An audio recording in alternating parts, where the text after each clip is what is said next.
that didn't get one, if all you have to do is look back in the present Constitution at those particular sections, which is Section 5 of the present Article 9, it incorporates now into Section C of the new amendment. Well, it's not really a new amendment, it's a clarification on the voting procedure. But it incorporates Section 5A and the last sentence of Section 5B.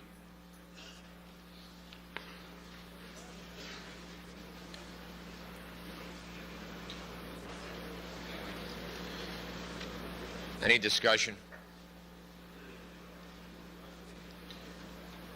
Or you've heard the rationale explained by the chairman of the Constitution Committee clarifying and amending Article 9 of the present Constitution. Recognize the delegate at microphone 2. Lesso, Los Angeles Center. Point of clarification regarding Section A. Votes for which the voting representative has not received direction may be cast at his or her discretion. And yet it goes on to say, should the membership of a local agree to a majority rule, it may instruct the voting representative to cast all votes for that local as a majority decrees, or should they vote per capita, they may do it that way. Does that still apply to the uncast ballots?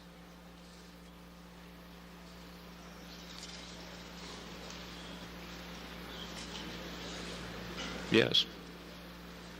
Yes. Your answer is yes? Yes.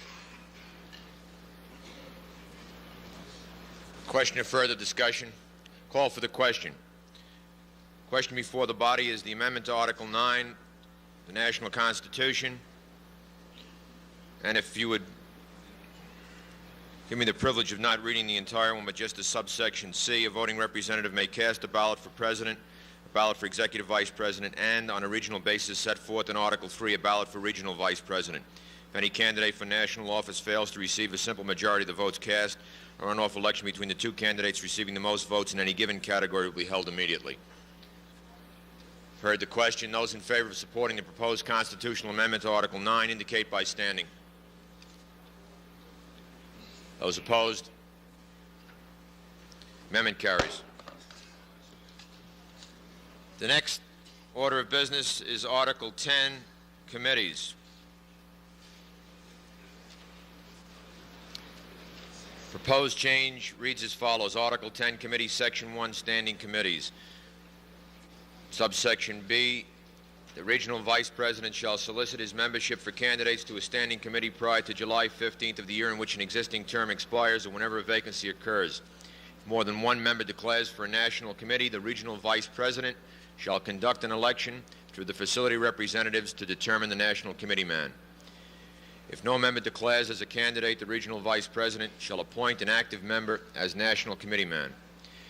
If a regional committee is established coinciding with a national standing committee, the region's national committee man shall serve as its chairman. The national office shall publish the names and addresses of all national standing committee men in the first monthly newsletter after September 1st of each year.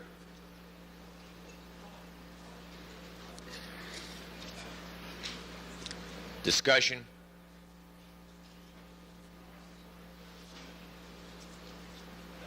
Recognize the delegate at microphone 5. We have a 2-minute recess. 2-minute standing recess.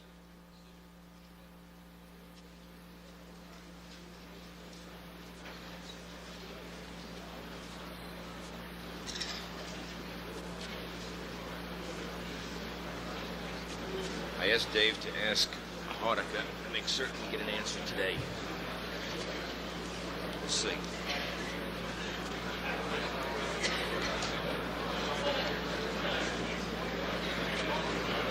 This isn't the Vision Plus Club. What? This isn't the Vision Plus. Give us this. I was glad I got overturned on the first two. I get over.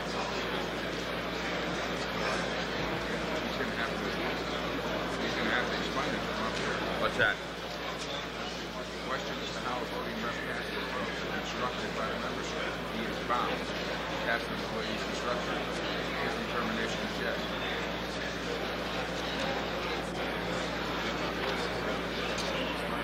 The differences and the concern that we have is on the question of whether it's secret or not. If you go to the voice end of it, then you are mandated. If you went the secret way, then even though you're mandated, on the department, you've done the whole ball game, all right? That's what he's saying is the difference, and I think he's probably correct in it. I think he's correct. What we're trying to do is preclude any challenges from later on. If we had continued with a mail ballot rather than a standing voice vote, then you're obligated, as you know, but you can still play the game like has been done in the past. He's saying now, by going public with it, it no longer is considered secret, and it requires you then to honor the commitment that was made. That's what his interpretation is. You can check with him again, but I think that's what he told me. How you doing, Mike?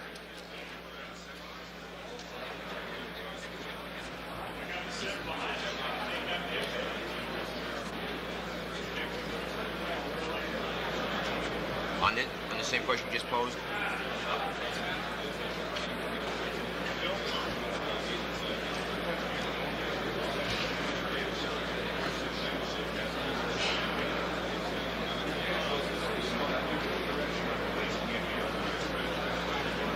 If there's a release and a withdrawal, that's a different ballgame.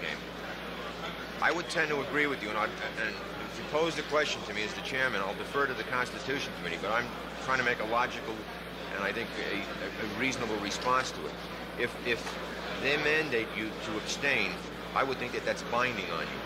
I would think if a candidate withdraws, there is no longer any responsibility or obligation to hold the line. Bill, Demi? Everybody was waiting for that lousy amendment to come up. There was an amendment. Everybody passed out an amendment that changed this first section. It said if the issue was changed at all, you are released, etc. Everybody was waiting for that. That's it. This is the change. No. There was still another amendment laid on the table. Well, I didn't see one. Never ended up here. And that's this thing. I think I don't know if anybody sent it to you. I would like to have that recalled. Nobody handed me anything up here. There was an amendment I laid on all the tables, and we thought it was going to be amended, and you called for the question, and it was too late. The problem, do you understand the problem with this thing? Shall? I just asked Bill, if a voting rep gets instruction and comes to the convention and votes the other way, a member could challenge that vote and overturn a whole election. Correct. That's correct. That's what was passed. The difference between the secret ballot and once you go to the roll call ballot mandates you to go accordingly. That's correct. And if you don't vote that way, you could overturn the whole convention. That's correct. Can we bring this? Can I have a recall on that? Would you? Why don't you ask for a definition of what this means, if you want? Yes. I tell you, I can't back off of it. I don't know what your parliamentary procedure is. I don't know why. Question. We were waiting for the amendment. What do you mean an amendment? There was another amendment laid on all the tables that they were going to amend this first section. We were waiting for somebody to amend it, and nobody brought it up. Never handed up here. I never saw it. And nobody made a motion. Nobody made a motion. If you This said something, this thing is done. what you can do We is can this. ask for You can ask. reconsideration, right? But you have to have voted for it in order to make a motion for reconsideration since it passed. To get somebody that voted for it, bring it up again. For reconsideration. What's the problem? You know, the problem is, I'm afraid that somewhere down the road, some voting rep is going to vote the wrong way, and we could overturn a convention. Well, look, I'll tell you, buddy, if you change shall to may, then you're going to be right back where you are today, where everybody is playing games, and you're going to have the Gary Eads and others standing up and saying we're losing votes because the voting rep is not doing what the membership tells them to do. And that's what's going on here. Well, you better decide whether you want to correct it. Well, how do you bind it? How do you bind it? How do you bind it?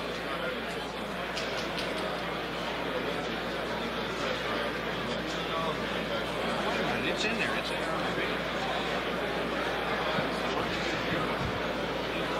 I think I'm going to explain what was just passed while we're waiting. No, they're working on it, Chuck. They're going to take care of it. They're going to put a motion. You stay out of it. But I don't know. Time is we already announced we're going to break at 12 o'clock. No, 12:30, Mike.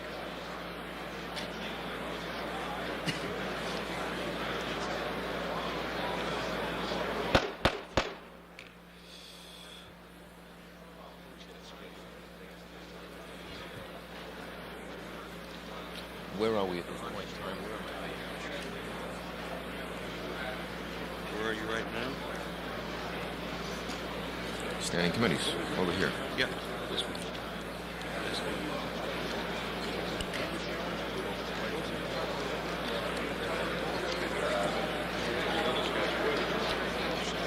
Mr. Chairman, Chair recognizes delegate microphone 3. point of clarification. In order. If a voting delegate voted for an amendment and then wishes to reconsider, may he do so? Yes, you may. I move to reconsider the question. You're talking about Article 9 now. Yes. Yes, he is. No, he's talking about the one that was just passed. Yeah, that's Article 9. Here. Is it correct, Correct. that under the way this is now written, the way Is that that was required passed, the second word vote? shall, if a voting rep votes differently than what he was Does it? instructed, challenges that vote, is it true that that vote at the convention or possibly the entire convention could be overturned and the union would be forced to have another convention? Delegate did vote in the affirmative. Yes. I have a question for General Counsel.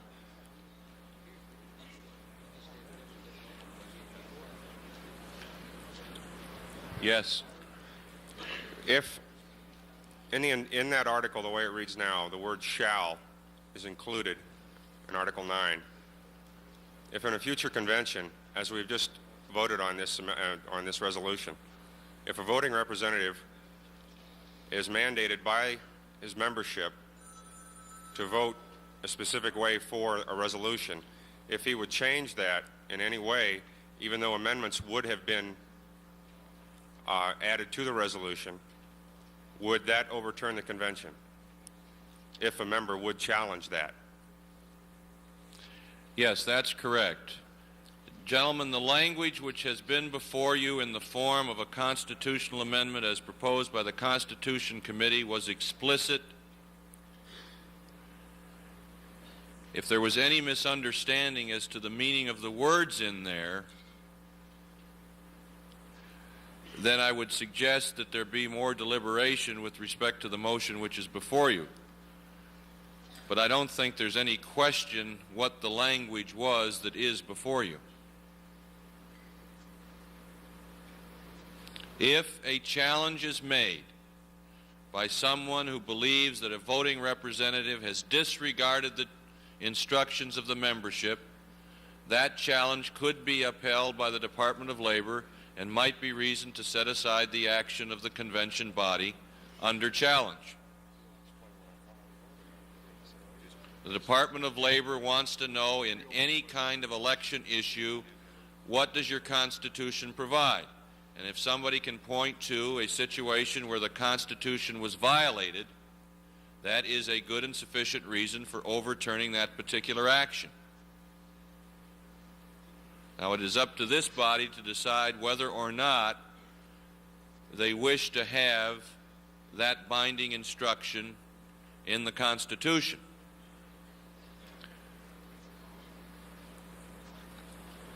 Mr. Chairman, Chair recognizes the delegate at microphone 3.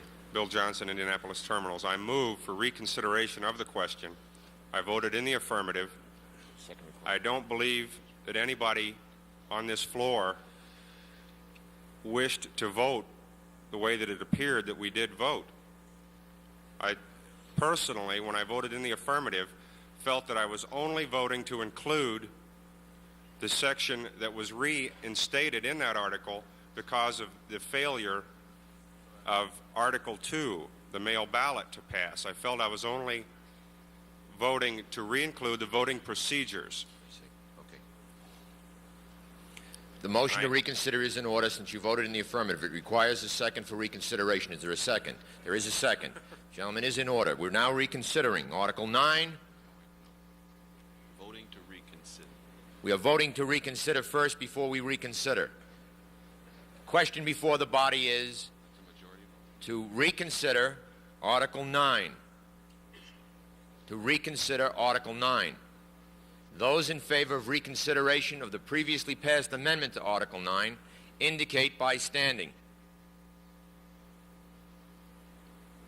Reconsideration is passed. We'll now back to Article 9. And the question before the body on Article 9 is the present Constitution. The present Constitution with the amendment as given by the chairman of the Constitution Committee, and I believe it's only Section C, I believe it's Section 4, Paragraph C.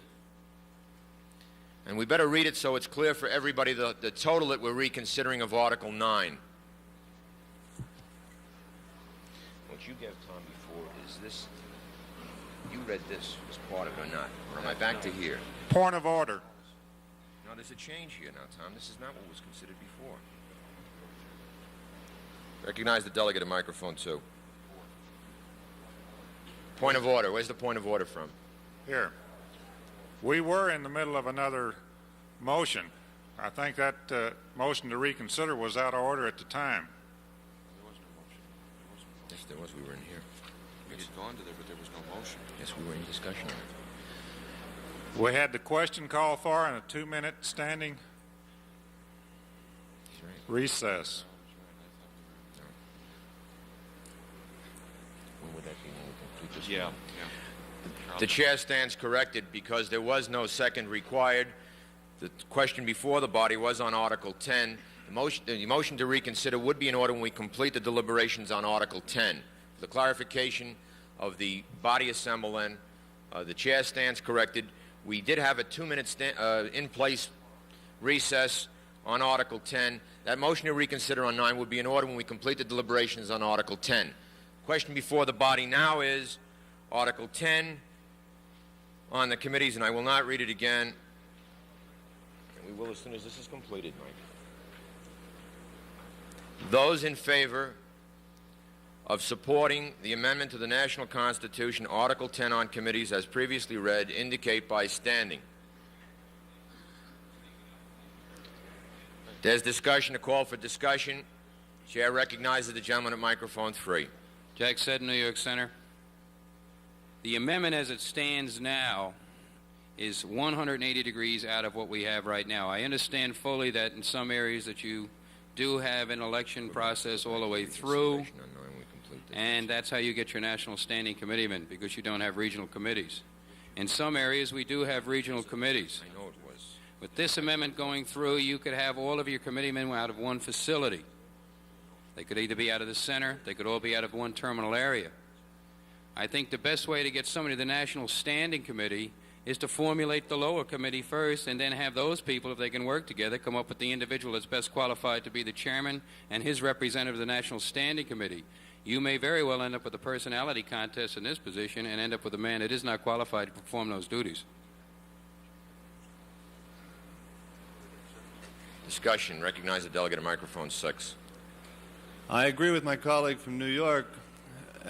However, before we get into that, for an amendment to this thing, if one is necessary to correct the wrong there, I would like the maker of the amendment, the proposed amendment, to speak to the vote through the facility representatives, whether it is going to be a weighted or a singular vote, because in this case, one facility with one member would have the same weight as another terminal with 150 members. So could we have that clarified, John? Yes, we can. Would the maker of the motion to amend Article 10 respond to the question?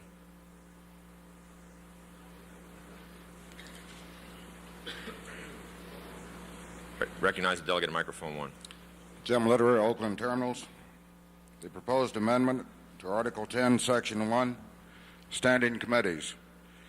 There shall be maintained at all times a Constitution Committee, a Finance Committee, and a National Negotiating Excuse me for 1 Committee. second. Is this an amendment to the amendment?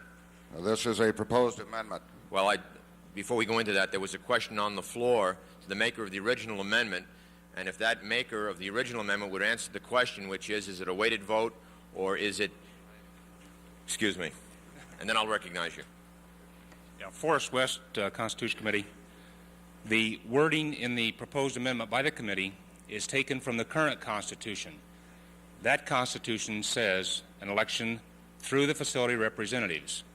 I personally view that as a weighted vote, each facility president voting the number he represents. There is disagreement, and it's done in regions differently now. Our intent with the amendment we're offering up was to make it consistent through all regions. It's been brought to my attention now that some people think that should be through the voting reps, not the facility reps, therefore unweighted, each voting rep having one vote. Apparently we did not reach our objective. If that's the way you feel, then you'll have to change it. I'm not sure if the committee agrees with that, weighted vote or not, but I view it right now as written as a weighted vote. Brothers and sisters, we're going to have to break for lunch because Congressman Ford is waiting and we have to get back here. What we will do is have a recess without objection then, and when we come back, the first order of business will be further discussion on Article 10 of the proposed amendments to the National Constitution. We stand in recess. And the luncheon is to the left. And if you'd come back as soon as we break from the lunch, right back in here, we'll begin the business of this afternoon. Controller's future role, we must first understand what the system's going to look like in the future. I'm sure we all have some good ideas and some thoughts on what the system's going to look like or should look like. But no one really can predict with certainty what the system's going to look like in the year 2000.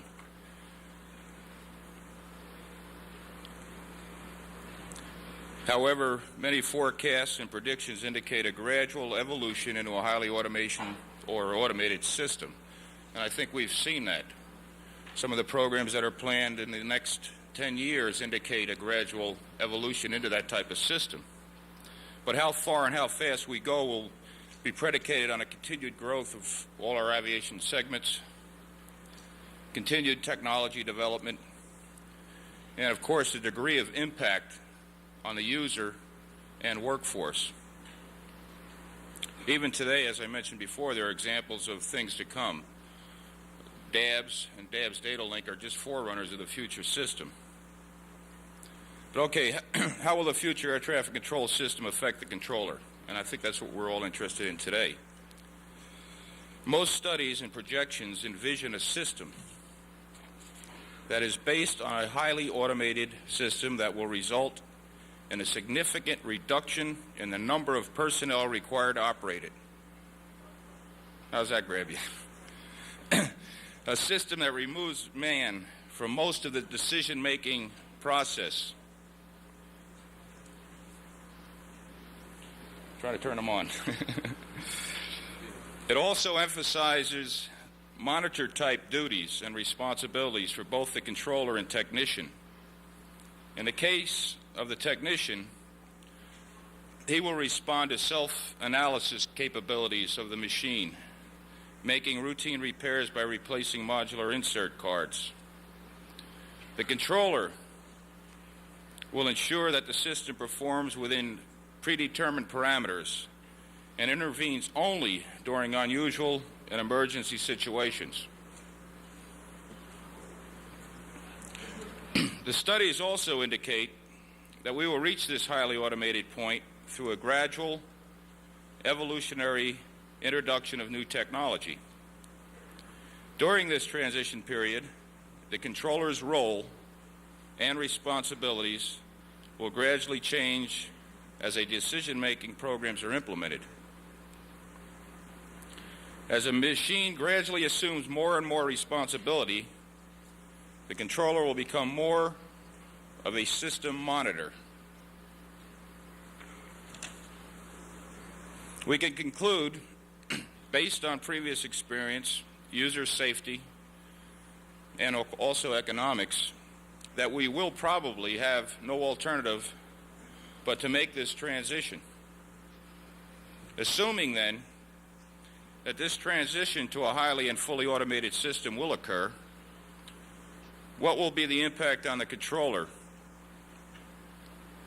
As the machines make more of the essential control decisions, the controller will be forced to adapt more to the role of a monitor. We know that man makes a poor monitor.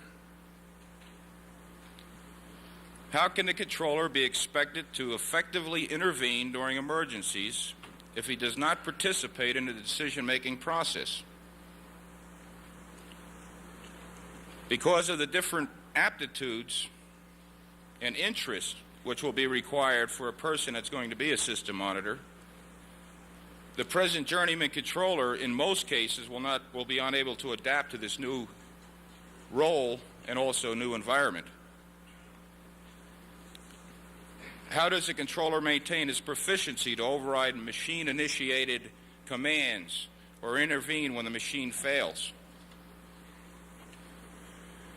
The transition to the future NAS will probably require accommodating both the old system and the new system. Again, how does the controller maintain proficiency in both systems? These are just a few of the problems dealing with the workforce that we must resolve if, in fact, we are going to move into a highly automated or fully automated system. But they also trigger some additional questions on how to resolve these problems. Do we increase simulation training to maintain proficiency proportionate with the amount of automation and machine decision-making that we implement? Can we build a fail-safe, or if you will, fail-proof system that does not require human intervention? Do we stop short of allowing the machine to make the primary decision roles? Should the system be designed to leave enough decision responsibility with the controller so that he can maintain his proficiency and motivation? How about this one? Should the pilot assume the role of system backup? Or will the controller and technician roles eventually merge into a system manager position? To date, concerns associated with the introduction of the future NAS have generally been related to technology impacts in costs, economic constraints, introduction of new avionics, etc. For the most part, our electronic wizards feel these constraints can be resolved. The real obstacle in achieving the transition into the new system will not be the required technology, but instead will be the people problems. The complexities of new technology will no longer permit us to design, develop, and implement a new system and then worry or expect to fit the man in later.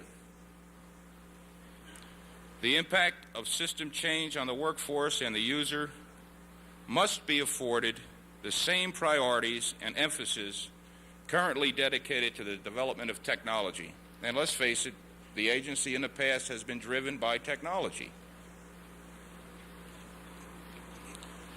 The agency has taken what I call the first step in meeting these needs. About a year ago, Bill Fleener, ATF-1, established an advisory group made up of field and staff people to address problems associated with the impact of technology on the workforce. The group submitted a report in April which addresses many of the problems that we'll be discussing today. One of the major fallouts of this group's activity is a system they developed which can be used to evaluate and to assess workforce impacts resulting from virtually every type of technology change. This assessment process is presently being implemented into the agency's acquisition system at the direction of ATF-1. In conclusion, the next generation air traffic system will evolve into a highly automated system. How far and how fast we evolve into this future system are not known at this time. We do know that, although the controller's roles and responsibilities may change, people will still have a continuing role in the operation of the ATC system. We also know that man's needs, capabilities, and limitations limitations must be an integral part of all future technology planning. Thank you.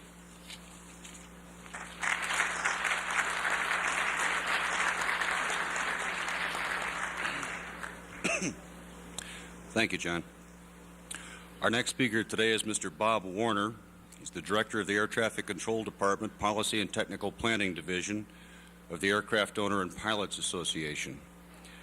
I've been eagerly awaiting Bob's presentation today all evening because last night in one of the cocktail parties he told me that Max Carant taught him everything he knows about air traffic control.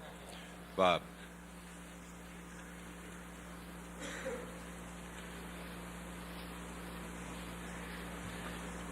I was hoping it'd be time for the ladies' tea and I could go with them watch the film.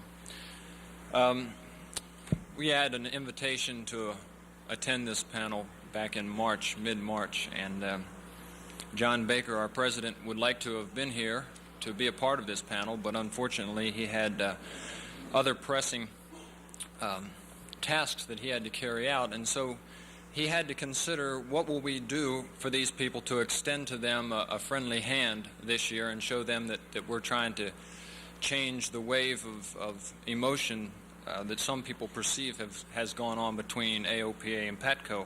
And he thought, well, for one thing, we can put a thank you ad in their program, and that was taken care of, and we're in there with a full-page ad, thanking you for the services that you perform for our members.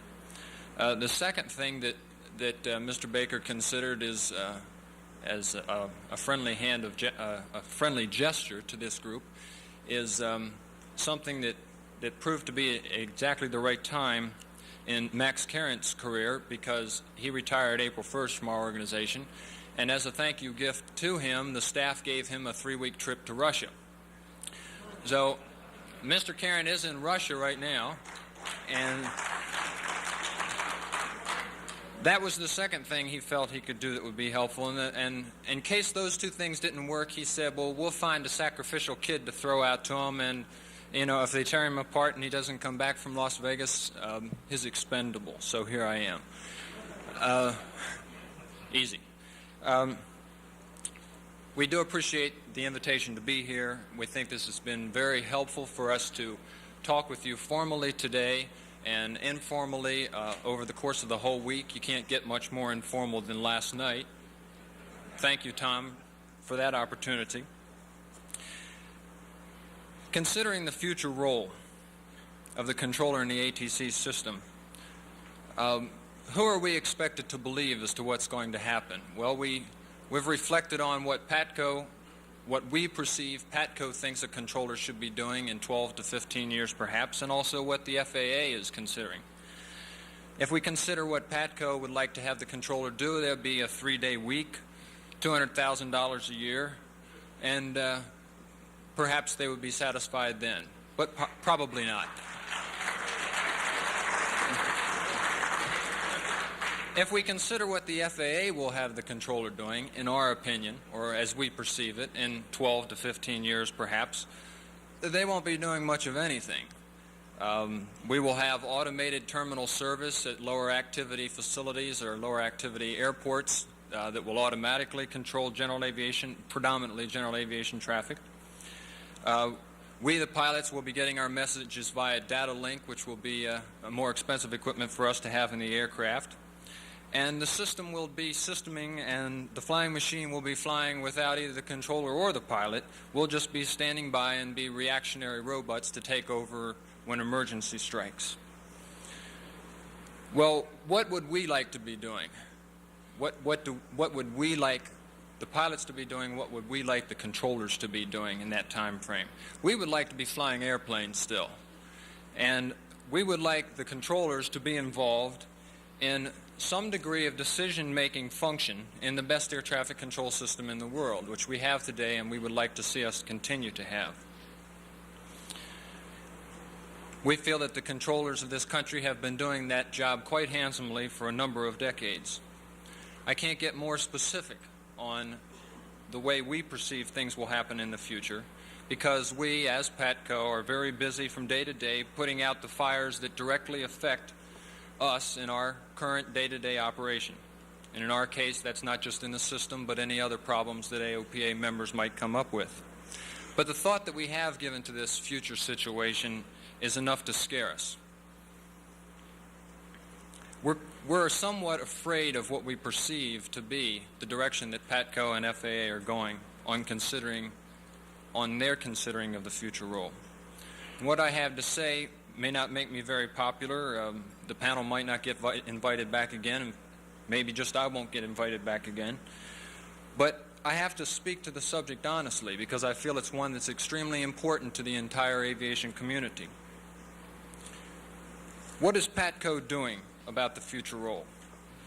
From what we see at AOPA, and we are in the position and the places in Washington to be able to see what PATCO is doing, we're afraid not enough.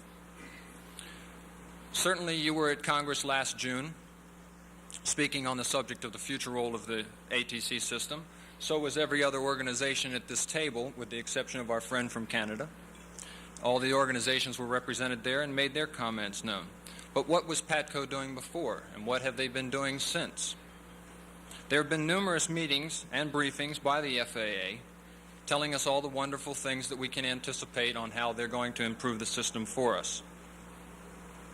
We've been to as many of those meetings as possible. AOPA has a technical staff of 7 people. We're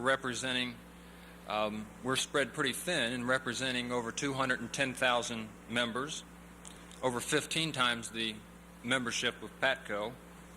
And although some people might say that AOPA doesn't do a very good job, all I can reply to that is that we're doing the best we can. That's a pep talk for those of you who are AOPA members out there, and I know there are some of you out there. We know that the PATCO staff is limited. We know that the priorities are somewhat different than those that we have. And we know that the PATCO staff is doing a wonderful job, or it appears to be the case to us from where we stand, of representing and serving you. But we feel it is extremely important to both you as individuals and to all of us as a community to have your technical, real-world, work in the board's expertise present at these meetings that are happening now and will continue to happen and require your input.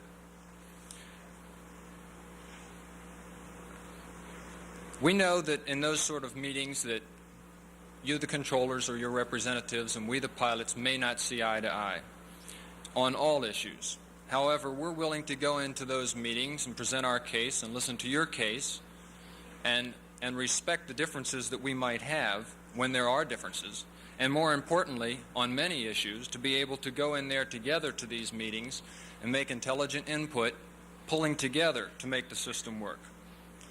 The future of the system and the future of the community need more of your input, and AOPA, for one, is asking you to provide it. Thank you.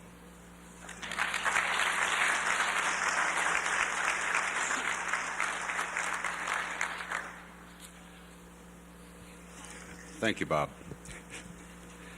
Our next speaker today is Mr. Bill Horn, and for those of you who do not know Bill, you should take the opportunity this evening to become acquainted with him if we ever get out of our business session this evening. Bill has probably attended more PATCO conventions than I would rough guess 80% of the people in this room. He's been a friend over the years. He's currently the manager of the Airspace and Air Traffic Control Division of the National Business Aircraft Association. Mr. Bill Horn.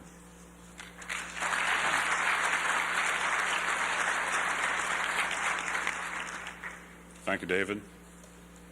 Ladies and gentlemen, just a moment to give you a feel for what NBAA is. We're an association that represents 1,700 member companies in this country and some overseas. Our pilots fly about 3,300 aircraft of various types and configurations.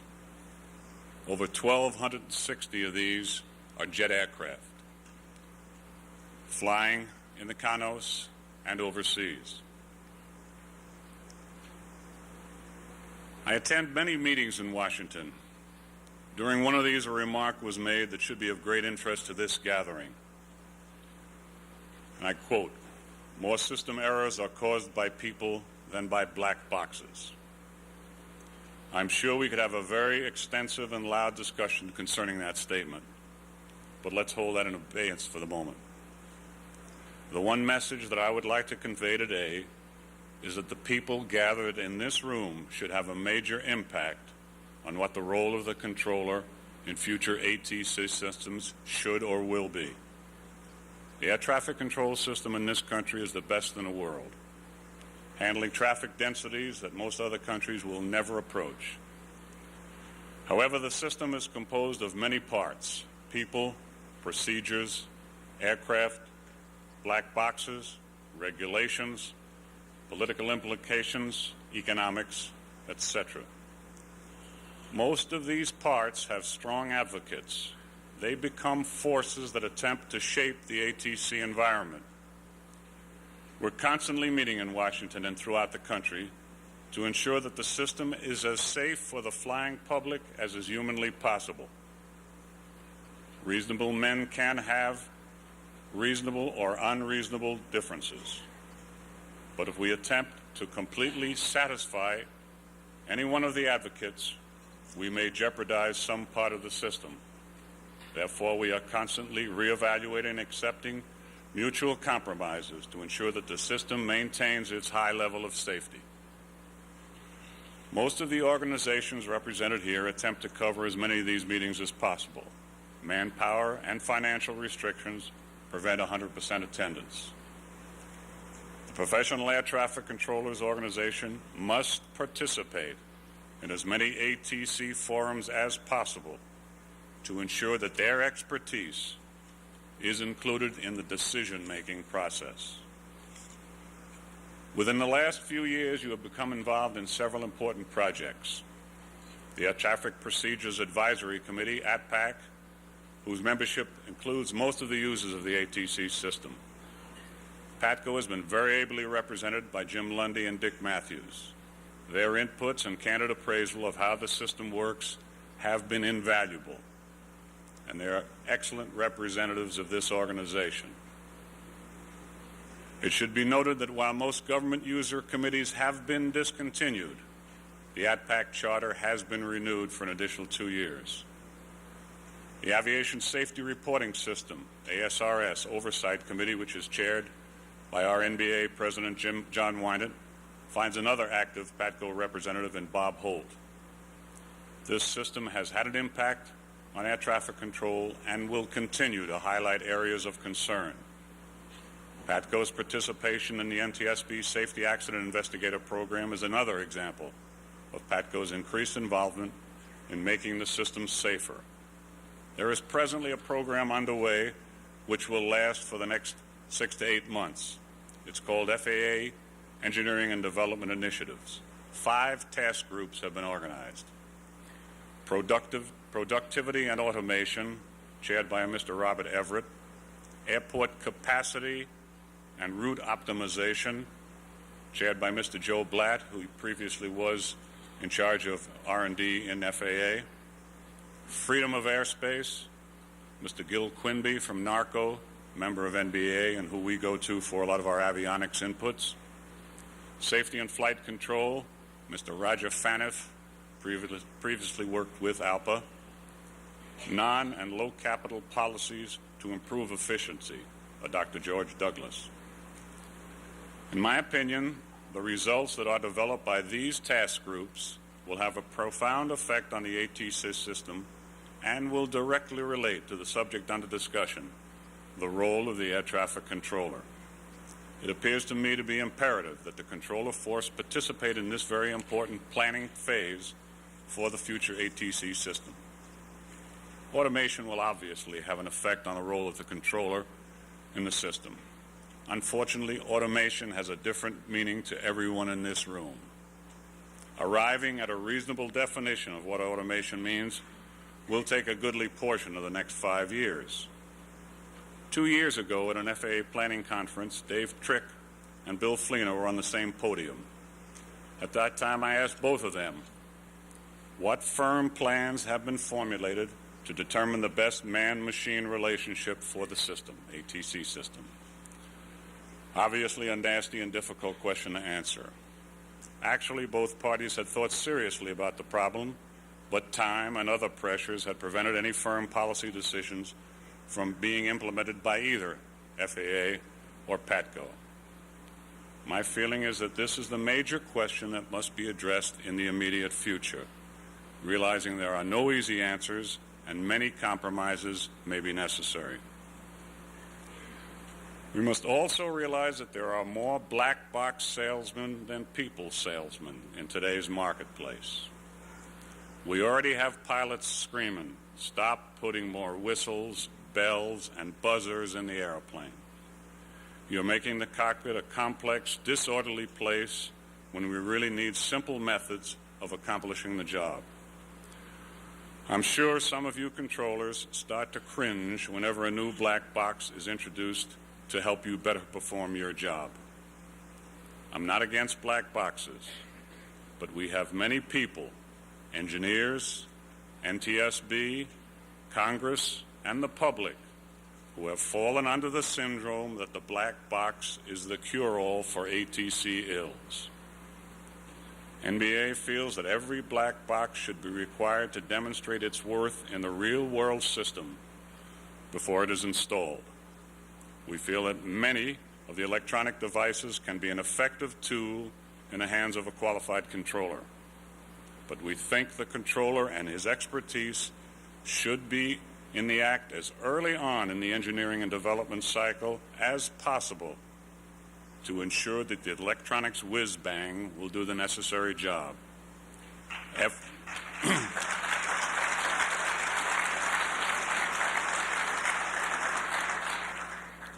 And I might add, we have the same problem. We attempt to get into the activity as early on as possible. Sometimes we have difficulty. After the box has been designed and developed and then given to the controller for test and evaluation, it's too late for any meaningful input. If I might just take a moment for a little philosophy, which you may or may not agree with. We have several important ingredients in the ATC formula: controllers, pilots, ground and airborne equipments, the flying public, and air machines. For our ATC system to be viable, we must have a flying public that is assured they are in a safe environment when they are airborne. I think our flying public feels they are being flown by professional pilots and monitored and controlled by professional air traffic controllers. The confidence level is very high.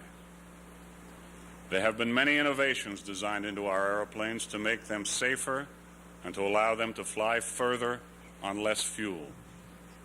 The ATC system should be designed to ensure that these aircraft can utilize their capabilities to maximum advantage. Simple, straightforward procedures to climb directly to best cruise altitude, climb cruise procedures whenever possible, simple power-reduced descents from altitude, direct route flight paths wherever and whenever possible. The ATC system should be structured primarily to ensure that the airplane's performance and the flying public's safety are maximized. The system should not be designed with the pilot and controller's comfort and well-being as the driving force.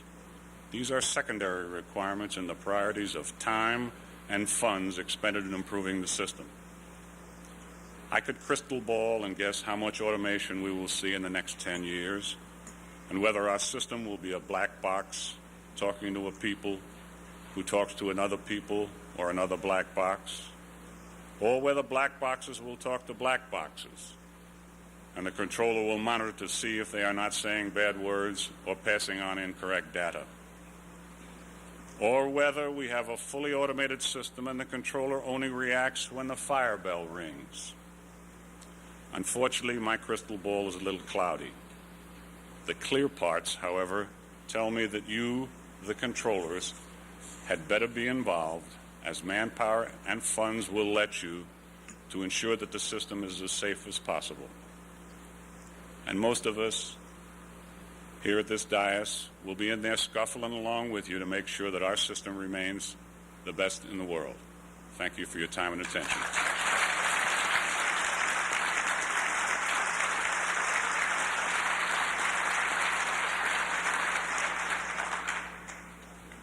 Thank you very much, Bill.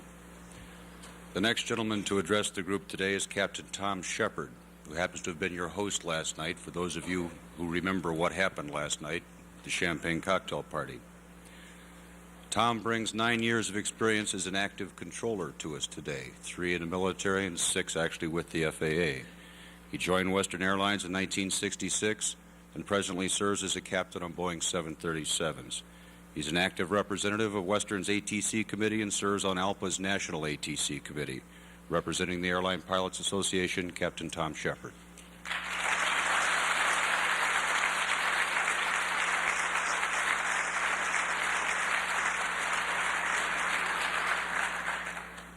Good afternoon, delegates, PATCO members, and I hope some friends out there and guests.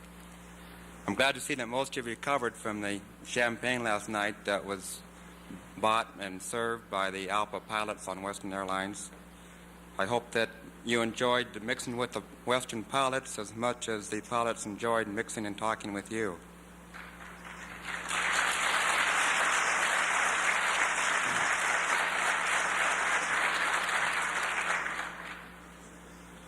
Besides enjoying the champagne, I hope that you had an opportunity to talk with some of the pilots that were serving you, just only for a few minutes. We were kind of busy. I think I got champagne elbow last night. We're in a small minority, but the pilots that took the time to come here were here because they wanted to have a more personal contact and communication going with you, the controller.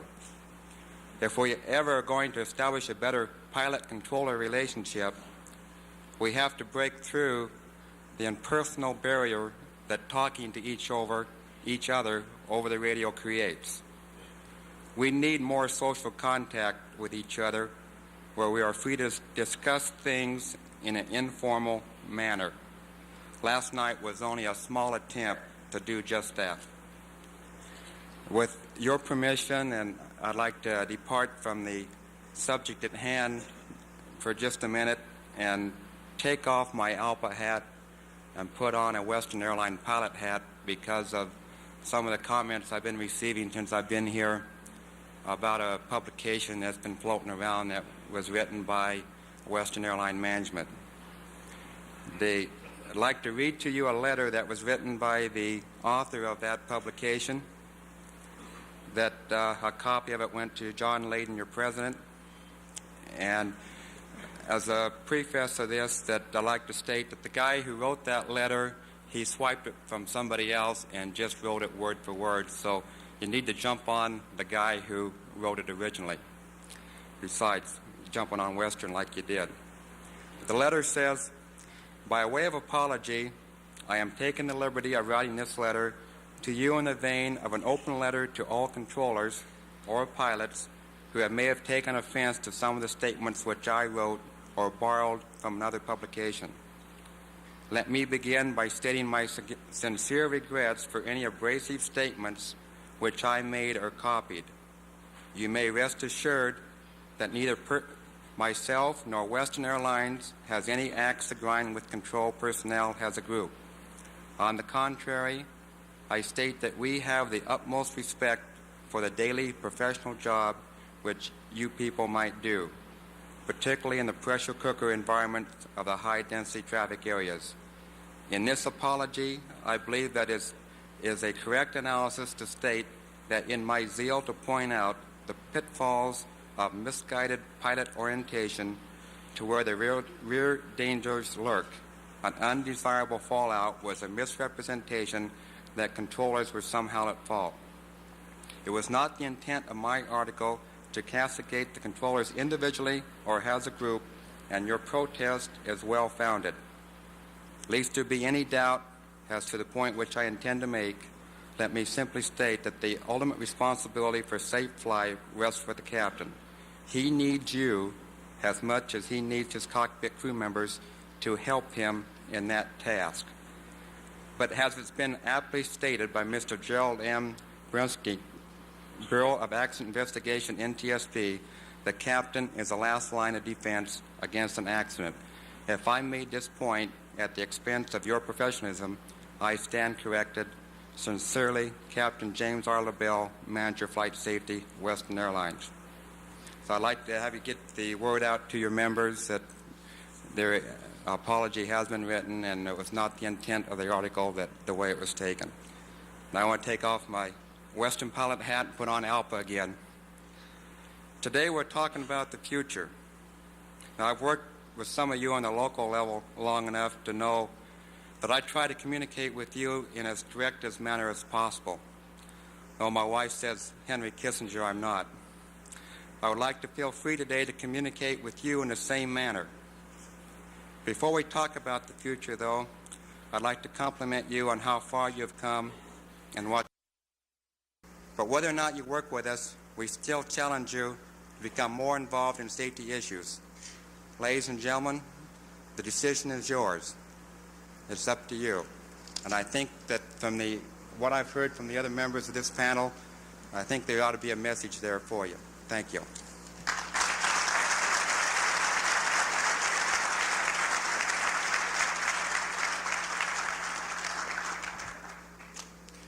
Thank you, Tom. Your points are well taken.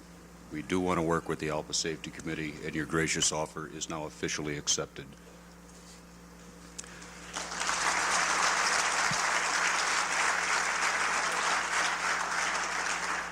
There are many, many aviation special interest groups that reside in Washington, D.C. The gentleman that will speak to you next represents the one that has probably done more to make PATCO a unified and cohesive organization than any other group in the entire aviation industry. Bill Hardiker has been a pilot for 30 years. He is currently the Assistant Vice President for Air Navigation and Air Traffic Control of the Air Transport Association.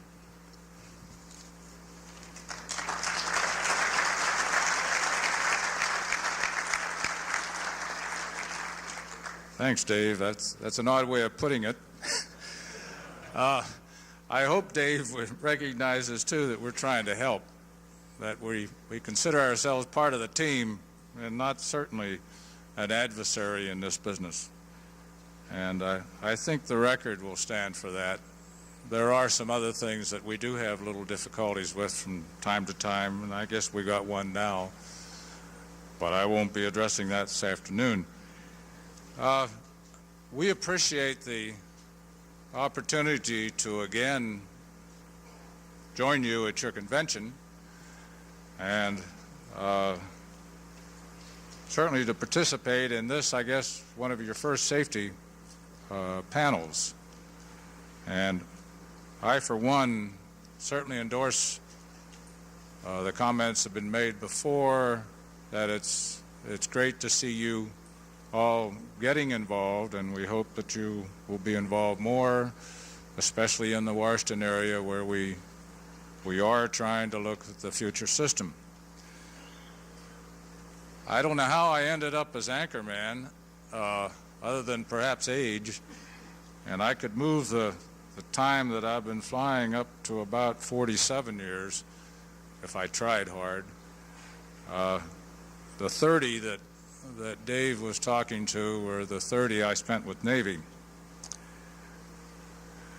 The subject scheduled for today's panel certainly is a timely one, but I think most of us here would agree with me that it's not a new one.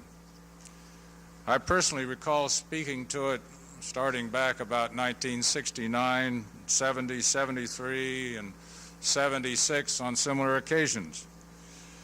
Obvious, however, it is one of continuing interest, and I certainly would not underestimate its importance.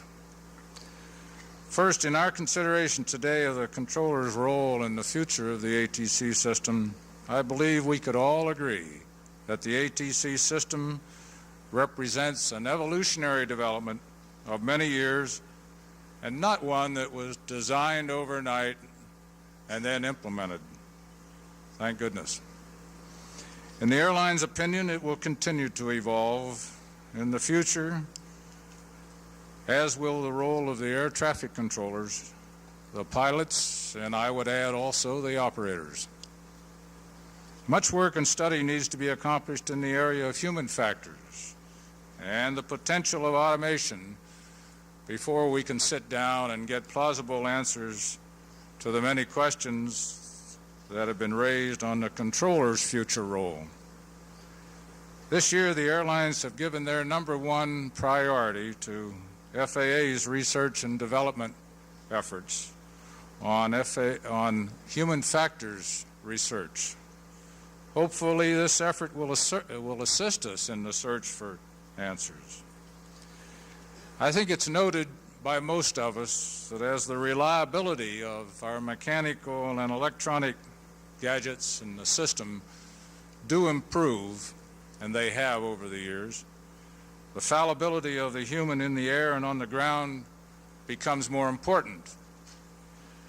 And certainly, it becomes readily apparent.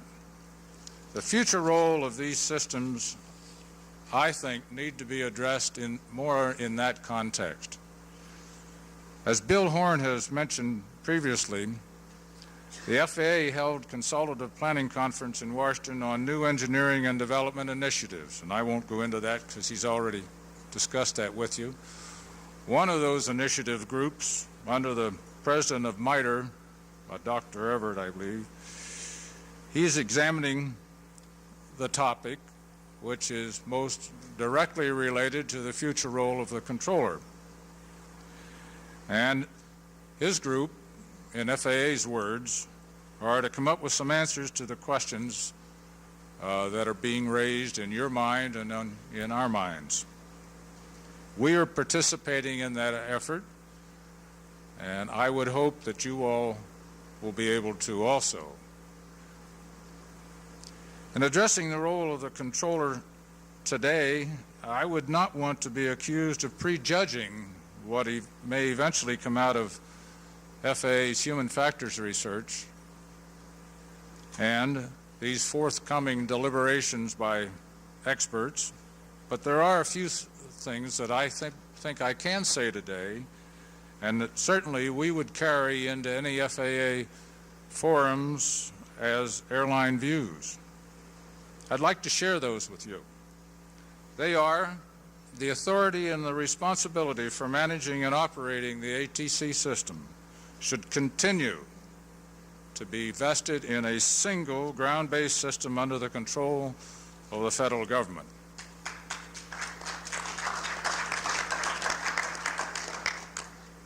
As a general rule, navigation should be performed by the pilot, not the controller. The major exception to this rule has been the long-standing practice of using radar vectors to expedite the movement of air traffic and provide separation assurance. Means for expediting traffic without having to use radar vectors should be searched out, found if we can, and then applied. Another, as air traffic continues to grow, further organization of traffic will probably be required in order to achieve an efficient traffic flow. Such organization will be accomplished by the controller, aided by appropriate automation, and I use the word appropriate, and should be limited to that which is really necessary. The operator of the aircraft must retain operational authority over the conduct of each flight. Subject to what I have said earlier, the evolutionary introduction of more and more automation into the air traffic control system should continue and should be expedited to the extent that pilot and controller confidence will permit. ATC functions should be automated to the maximum extent possible, consistent with safety and cost benefit. Extending these remarks just a bit further, I would venture some other opinions that also need to be said. In complex terminal areas where separation assurance is tied closely with the need to decrease spacing to provide optimum use of airspace, it is impractical, if not impossible, to conduct an efficient and safe do-it-yourself air traffic control system in the cockpit.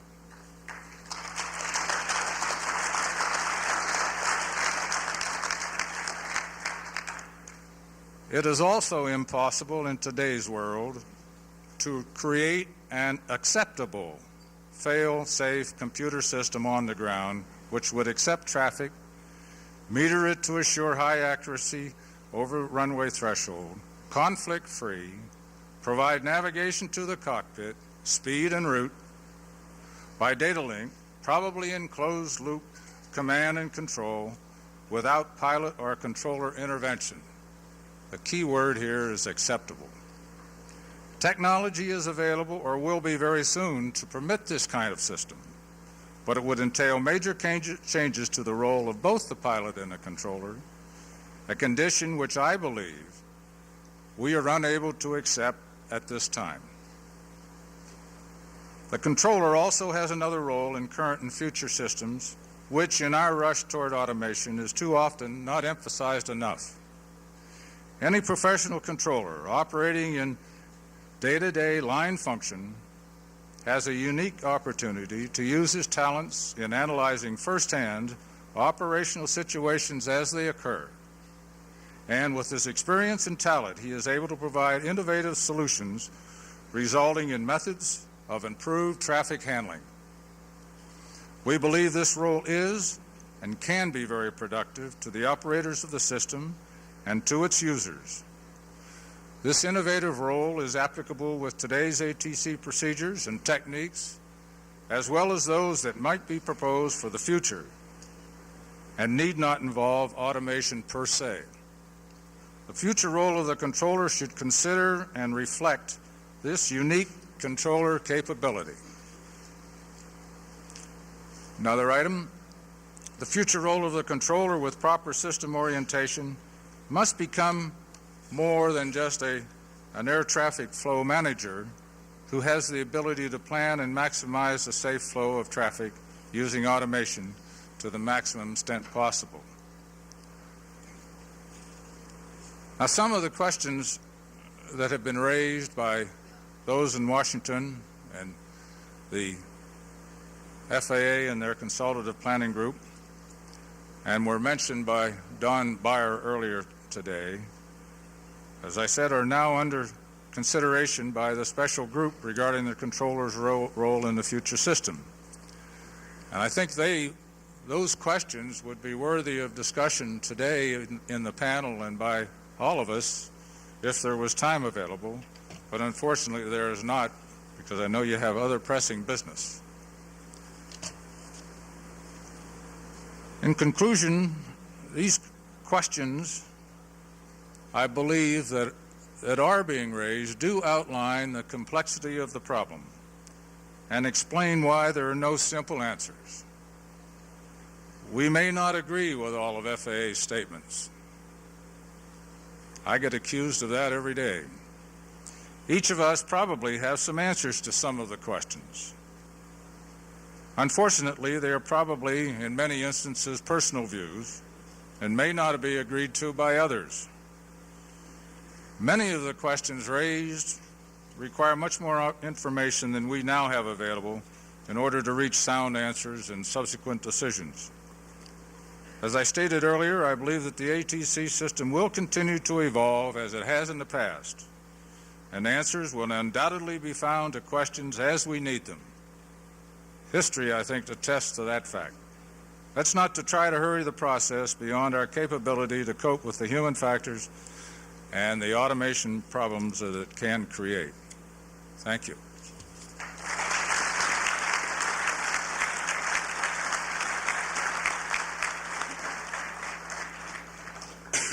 Thank you, Mr. Hardiger.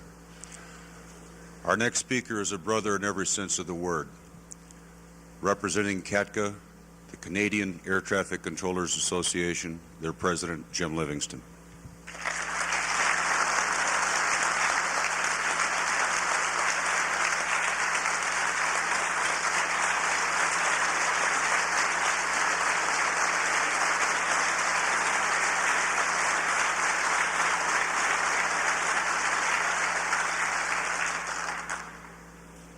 Thank you very much, ladies and gentlemen, brothers and sisters. Thank you, Dave, for that introduction.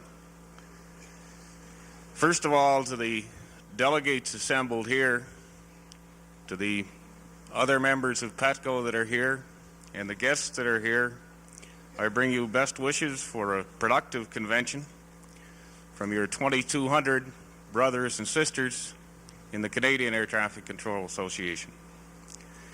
We've watched the PATCO success story for the past 10 years from north of the border, and we're proud that we've been able to maintain the close and friendly relationship we've had with your board of directors and with the various members of the association or the organization over that time.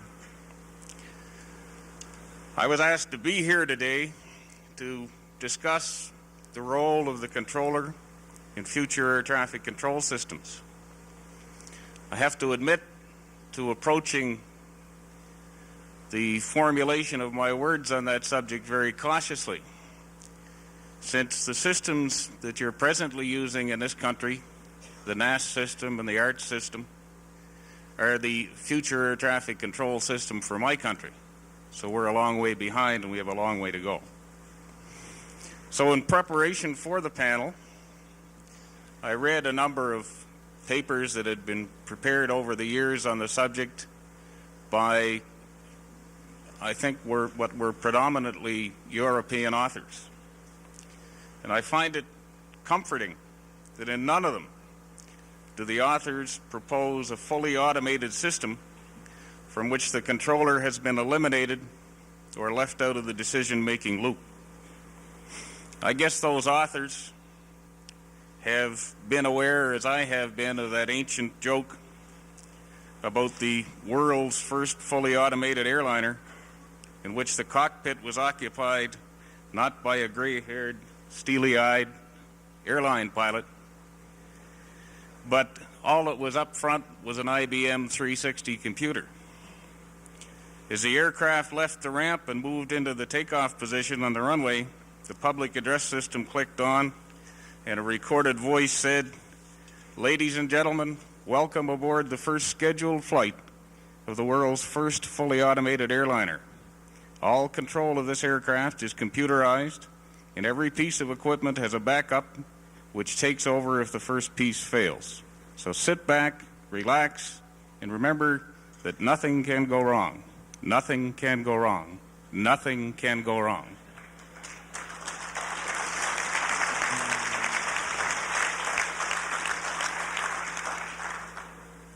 I think from the sound of that hand clap that you and I are all aware that with all of these electronic marvels that are presented to us as air traffic control equipment, something can not only go wrong, but the second law of ATC says that it'll happen at the worst possible time.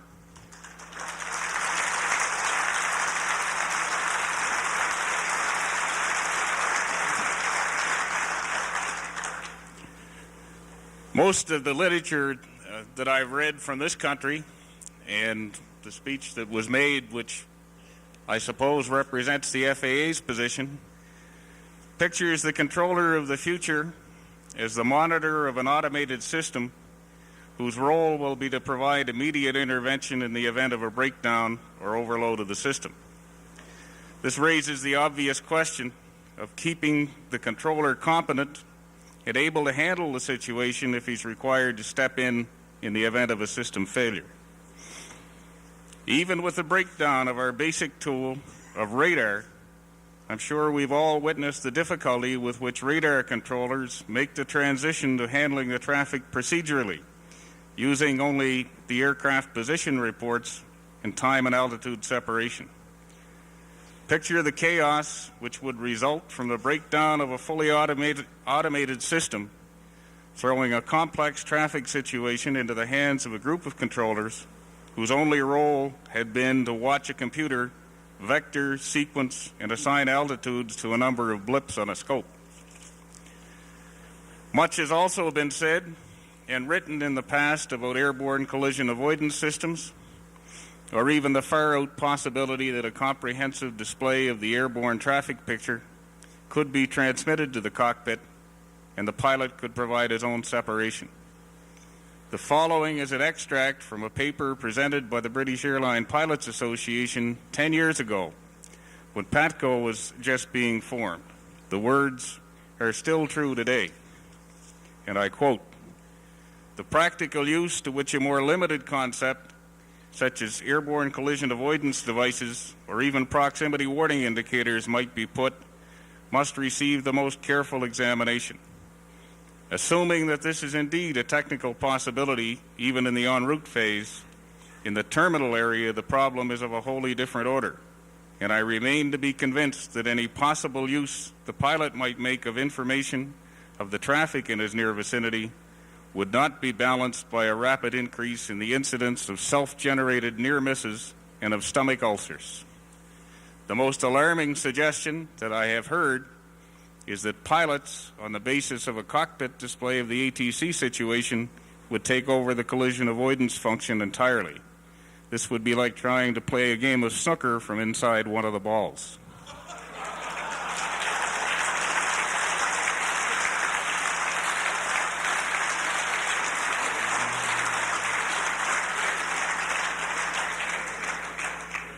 It follows, then, that the controller must, in order to have the picture and be ready to step in, continue to play a major role in the operation of the system. That role must require that the controller exercise the full scope of his experience, judgment, and skill. To do otherwise would place him in the role of a firefighter waiting around the firehouse for the alarm to go, but not familiar with the road patterns or neighborhood through which he must pass if a fire should break out. It also appears that a controller in future systems will have to spend increasingly more time in a simulated ATC system in order to keep those skills sharp, which he will be required to use in the event of a breakdown in any of the automated systems. To sum it all up, there will be a role in future air traffic control systems for the controller, and it will not be modified very much from what it is today. Computers don't want pay raises, shorter working hours, or FAM flights. But they also can't calm a panicky pilot, adapt a traffic situation to a blocked runway, or exercise the fine points of discretion and judgment which were required of us in our everyday jobs. Thank you very much.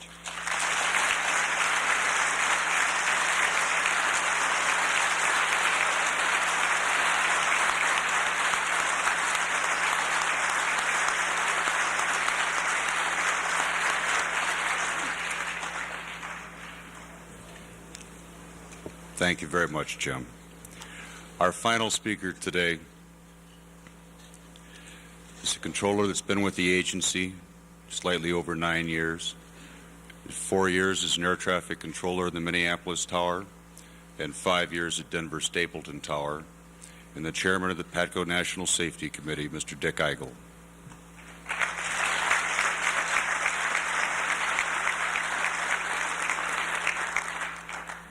Good afternoon.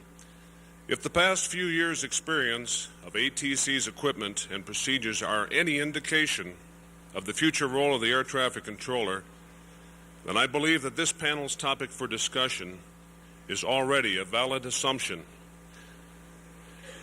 that the future role of the air traffic controller, we'd have to say yes, that the air traffic controller definitely will be here for many, many years to come. Historically, as new equipment and procedures are implemented, so are new regulations and responsibilities for the controller, all of which are necessary to enhance the safety of the system. Apart from any prejudice, there is much merit in the implication that the profession of air traffic control will still be necessary in the future, and that controllers will continue to have a very key function in the system. We've probably all been faced at one time or another with the premise that with continued addition of automation to the system, so also will there be the accompanying reduction in the ranks of controllers. The underlying rationale for the federal government's continued capital investment in all this equipment is that salaries may go up while maintenance costs remain relatively stable. If we replace man with machines, we will certainly use less people. The more machines, the less man will have to do, and thus there will be less men and women on the payroll, until ultimately only a few humans will be necessary to oil the machines and to make sure all the lights keep blinking on and off. Well, while this may seem to be a satirical view of the FAA's upgraded third and fourth generation ATC system, remember that the agency argued that the addition of automation by increasing productivity allowed them to decrease controller staffing needs yearly by an arbitrary and constantly changing percentage, while never proving it empirically. If there was truth to this statement, it would have shown up both objectively in the statistics and subjectively in the course of the job. But it has not. Once again, the uniqueness of the air traffic controller's occupation stands out. Since 1970, when automation was beginning to be introduced in the towers, the controller ranks have increased in the face of Arch 2 and 3, NAS Stage A, and the ever-tightening financial attitude of the federal government. While the number of controllers has not risen as sharply as air traffic, the number has grown substantially, and we strongly suspect a large gap between what the FAA requests in positions from the Government Accounting Office, the system's real needs, and what GAO allows FAA to present to Congress as their budget request. That automation does not replace the controllers has also been argued by both FAA and DOT, depending on the forum and the audience. It is significant that the agency no longer argues that production savings from automation has allowed it to decrease controller staffing, especially since recent FAA figures show staffing shortages at both large and small facilities nationwide. On-the-job automation allows a controller to be more productive, in that his duties are less cluttered with clerical tasks, and the information displays on the radar contribute to the safety of his operation. It is that same automation, however, in the ARTS and the RDP, that forces the controllers to play that heart-stopping, unwelcome game of, now you see it, now you don't. I think most of us have been down that road before. The new technology has proven a great aid to the controller, but in no way can he now work many more airplanes because of it. I think the major brunt of new technology, which will affect the controller, has been accomplished, unless science can develop a mechanism to replace the human brain, a long shot at best. The need that exists for controllers now will continue to exist in the future. Therefore, I believe we can confidently predict that air traffic controllers will exist in large numbers in any future ATC system. What will they do? Much the same things they do today: reason, make decisions, and monitor the system for conflicts. The monitoring portion of responsibility can best be brought out in a relatively new procedure called profile descent. Without debating the pros and cons of this procedure, I think it should be brought out that although the controller has been able to eliminate a lot of verbiage, he has had to monitor the altitude and track of these aircraft closer than ever before. At least in the terminal area, never has there been more busted altitudes, wrong turns, and potentially dangerous situations as with this procedure in our system. The monitoring that the controller does will continue to be a major responsibility in any future ATC system. It is doubtful whether a computer will ever be built to duplicate the glorious intricacies of the human mind, or programmed to manipulate concepts and ideas as quickly and as needed by an air traffic controller. In conclusion, I believe the safest bet we can make here in Las Vegas is when we say, not only will there be air traffic controllers in future ATC systems, but that their roles will be most integral, intervening, and overriding. Thank you.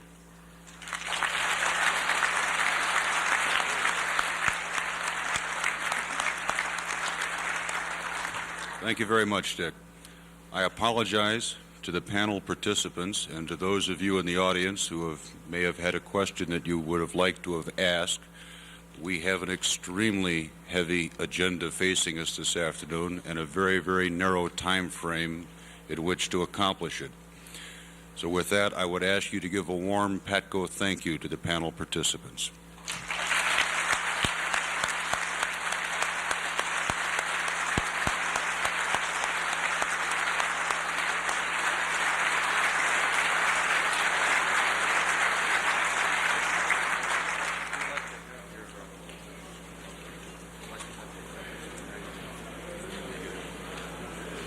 See, Don, I wasn't there. Huh? Thank you. John?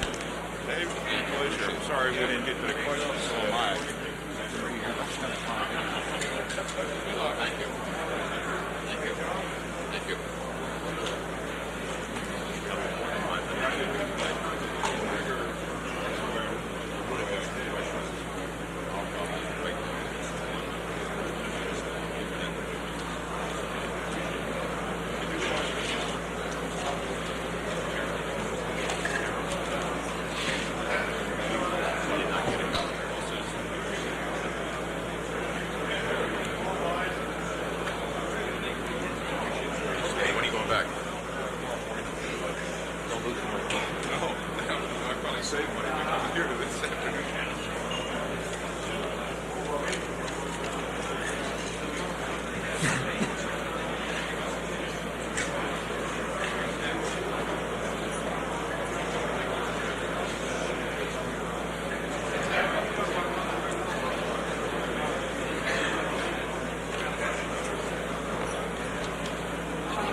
Convention come to order, please.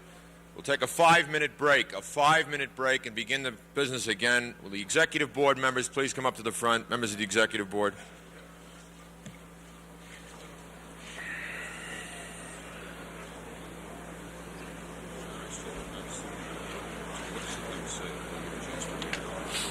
Let counsel read. That's a legal response I received from ATA. See it? Verbatim.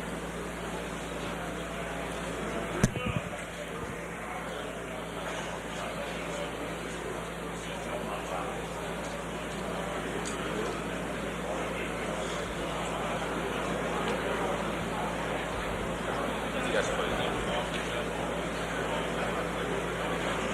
Come on up for a second. I'll go down.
Representatives, please be seated.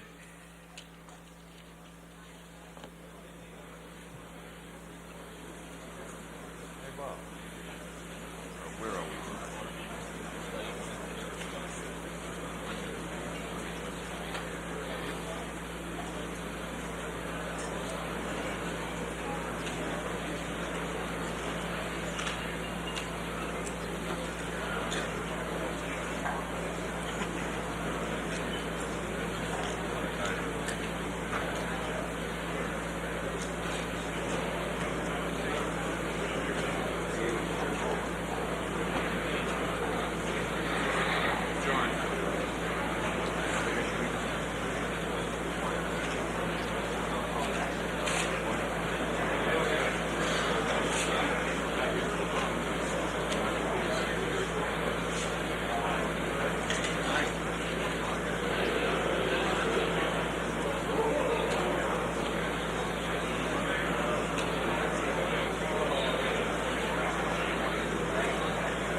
Will the room come to order, please?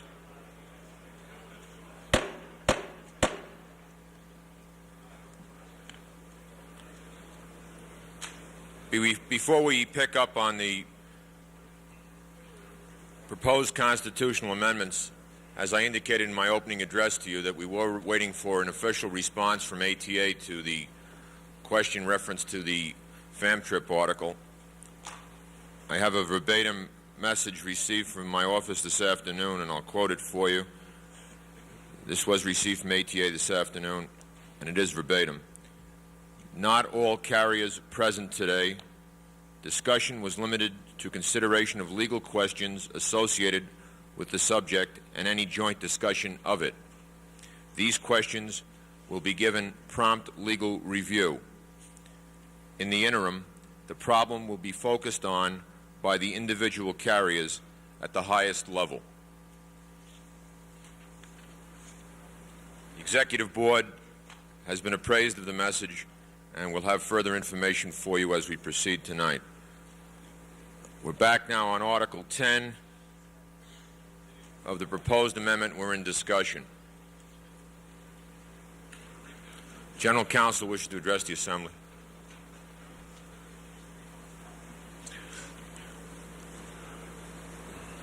A question has been asked of me regarding an earlier ruling on when a motion to reconsider is in order. A motion to reconsider any action taken at any time today would be in order today or tomorrow. In other words, if you have a motion to reconsider any action taken today, it may be made today or tomorrow. Discussion on Article 10, an amendment to the National Constitution. Discussion on Article 10.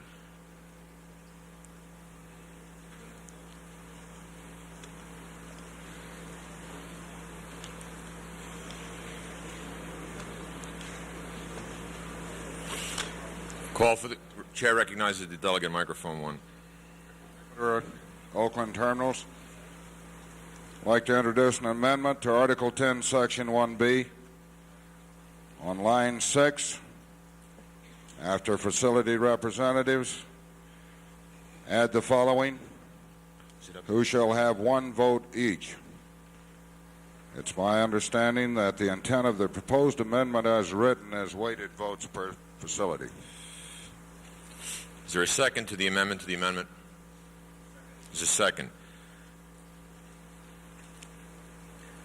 Discussion on the amendment to the amendment on Article 10, Section 1. The substitution language is, there shall be maintained at all times a Constitution Committee, a Finance Committee, and a National Negotiating Committee.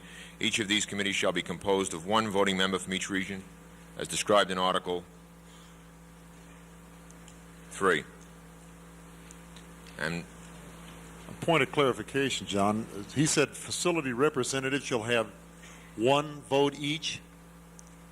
Is he implying that if we're talking about a center area with the terminals in it with 19 towers, there's going to be 19 votes in the tower and 1 in the center? Is that what we're talking about? Or are we talking about a voting representative instead of a facility rep? Question is addressed to the maker of the amendment to the amendment. Would you like to respond?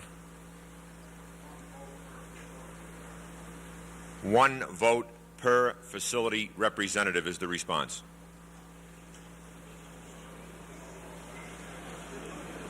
Mr. Chairman, I rise to a question of privilege.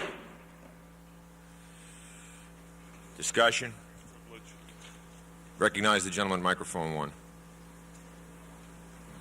Mr. Chairman, I rise to a question of privilege in regard to the interpretation of the member from the Constitutional Committee, who referred to the wording in Article 10, Section 1B, the present Constitution,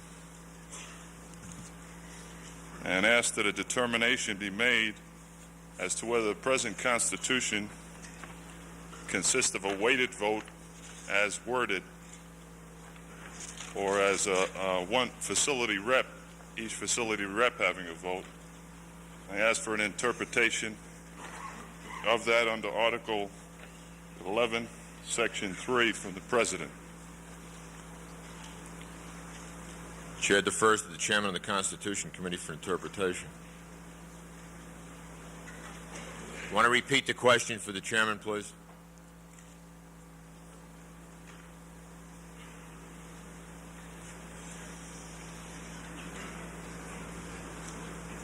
Mr. Chairman, the question of privilege was directed to request an interpretation from you under Article 11, Section 3, interpretation. Final interpretations of this Constitution shall be made by the National President. As concerning the meaning and intent of Article 10 as it now Section B as it is now worded in the present Constitution, whether the Standing Committee's vote is a weighted vote by the facility representatives or a one vote for each facility representative.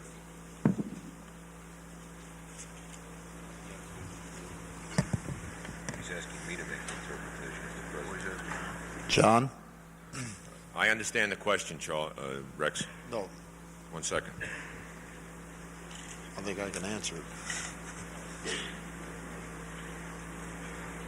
When you vote in committee, Tom, do you vote one man per region?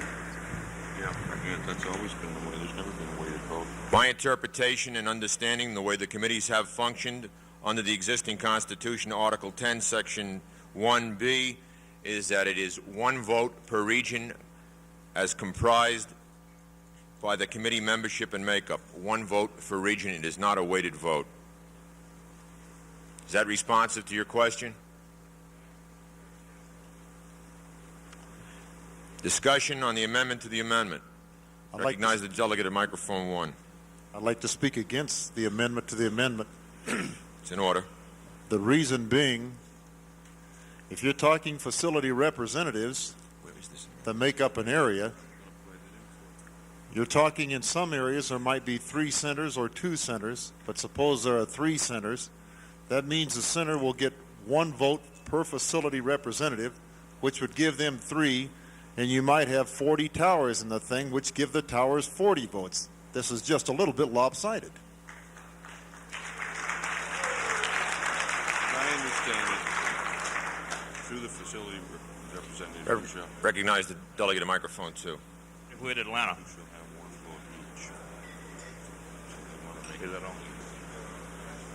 Freddie Wood, Atlanta Center. I'd like to speak against the amendment. In the southern region, we have 85 facilities. You're going to give the terminal 79 votes, and the center 6 votes. Discussion on the amendment to Article 10 of the National Constitution. Recognize the delegate at microphone 1. Mr. Chairman, if I may refer You step back, closer to the microphone. Mr. Chairman, the original question that I asked you was in regard to the election of the committee members in the region and the balloting of the facility reps for the members to the standing committee, the regional members. For clarification, sir. When electing members, is it a weighted vote? Or in vote? Is your question in the selection process of the individuals to the standing committees, is that a weighted vote? Is that your question? Yes.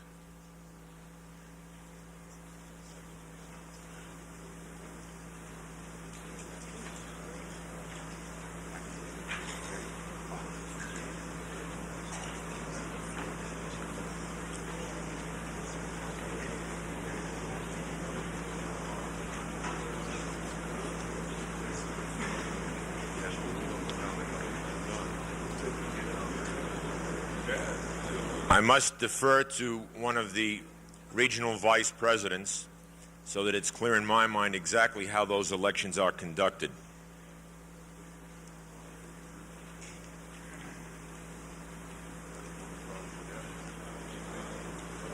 I believe the Constitution is silent on the issue, and I believe that there's been a variance as to the manner in which those elections have been conducted. And if any of my brothers on the board know contrary to that, David, I'd recognize you at mic 2. Microphone 2, please. Can you hear me now? Yes. Well, in the past, in the southern region, we've given the facility rep one ballot, and his ballot would count for the number of members in his facility. It would be a weighted vote within the facility. Thank you, David. Are there any other members of the Executive Board present that handle it differently?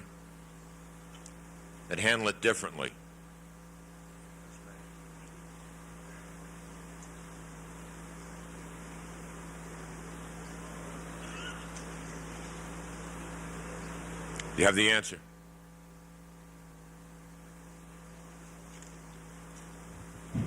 Recognize the delegate at microphone 1. We're now on the discussion to the amendment to Article 10 of the National Constitution. Mr. Chairman, can I offer pardon me? May I offer an amendment to the amendment to the amendment? An amendment to the amendment to the amendment is in order. Is there a second to the amendment to the amendment to the amendment? Hang on. There's a second. On the same line, I think we can get some of the confusion out of the way. If we would change the word facility representatives to voting representatives, that would still put it where it belongs. Change facility on the 6th line to voting representatives. Chairman of the Constitution Committee, is your proposal? You want to change that? Huh? Talk about the committee proposal. Yeah, he's talking about the committee proposal. He wants to change facility to voting representative.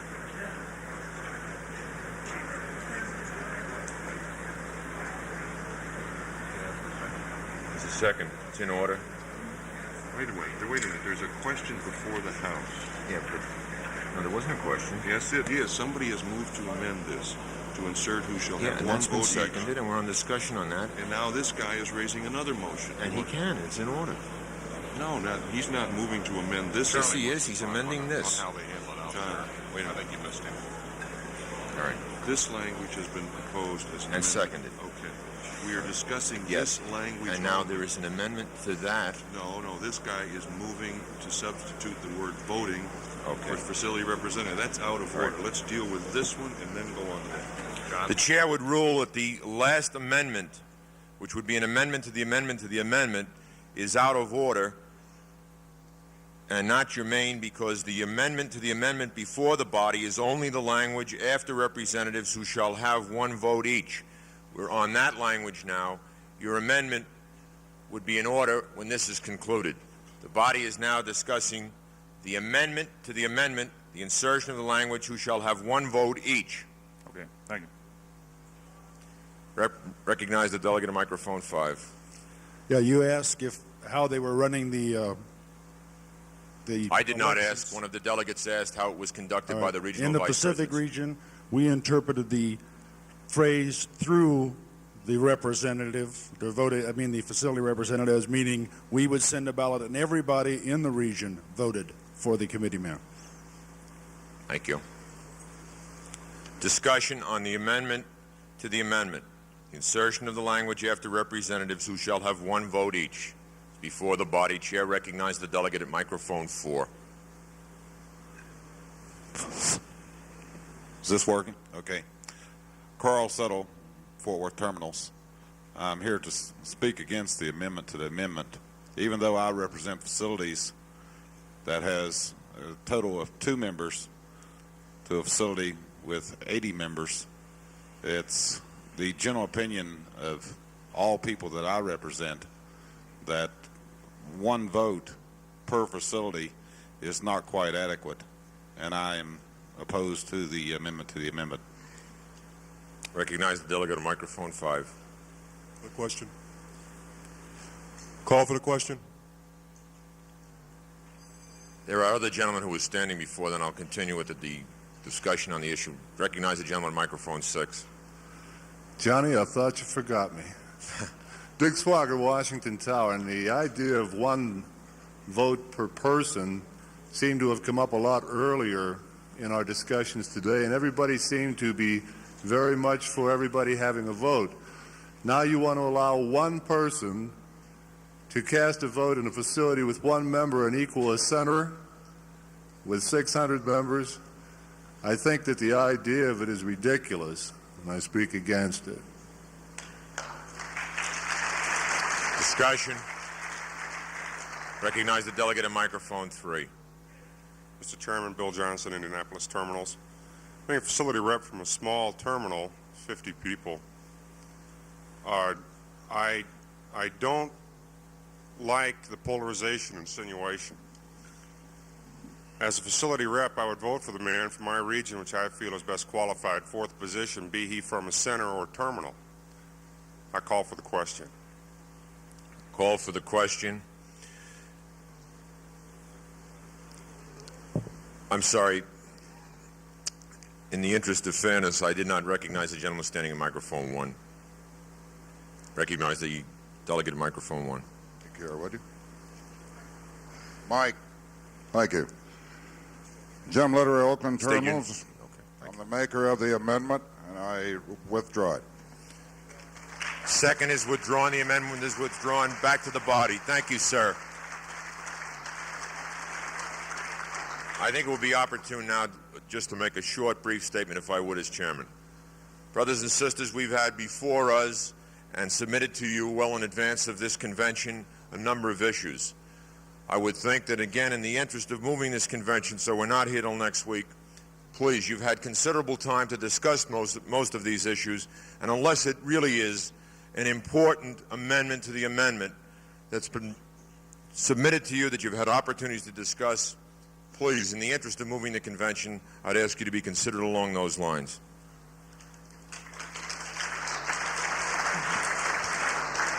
The question before the body is the amendment to the National Constitution, Article 10.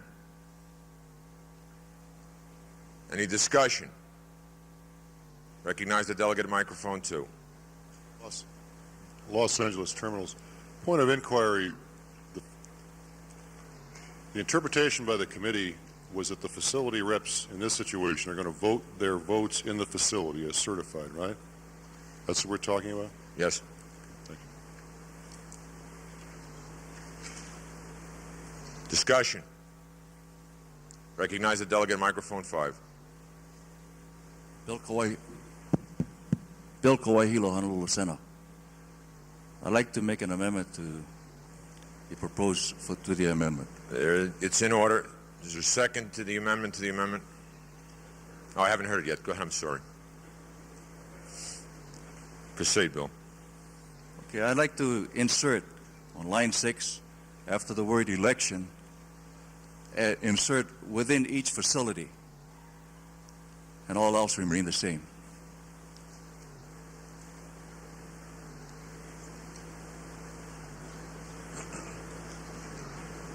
I'm not following you on line 6.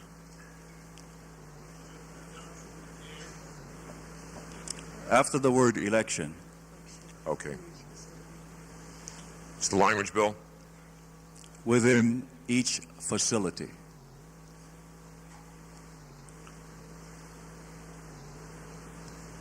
It's a proposed amendment to the amendment. On line 6, the insertion of the language after election within each facility. Is there a second to the amendment to the amendment? Hearing none, it fails. We're back now to the main amendment, Article 10, which is before the body. Further discussion on Article 10, the proposed amendment to the National Constitution. Any discussion? Hearing none, I call for the question. The question before the body is, without reading it, proposed amendment to Article 10 of the National Constitution. Those all in favor of the amendment to Article 10 indicate by standing. Those opposed? Amendment fails to carry. The next item before the convention, and I believe it was proper to recognize for reconsideration the gentleman who raised the issue early while we're on Article 10. Chair would recognize the gentleman who voted in the affirmative that asked for reconsideration. Approaching microphone 3. Chair recognizes the delegate. Mr. Chairman, Bill Johnson, Indianapolis Terminals. I move for reconsideration the question of Article 9. And I did vote in the affirmative. Is there a second? And also, if General Counsel remembers the initial question that I posed to him, if he would restate his position, please. Where's 9 here? Back here. Okay. There's a second to the reconsideration. Second. All right. General Counsel will give his interpretation.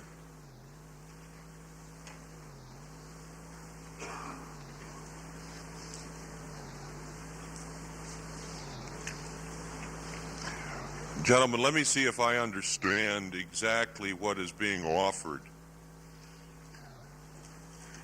It was the position of the Constitution Committee that the language in Section A was simply a clarification of the existing language in the current Constitution in order to make explicit what the Constitution Committee understood the present Constitution to call for.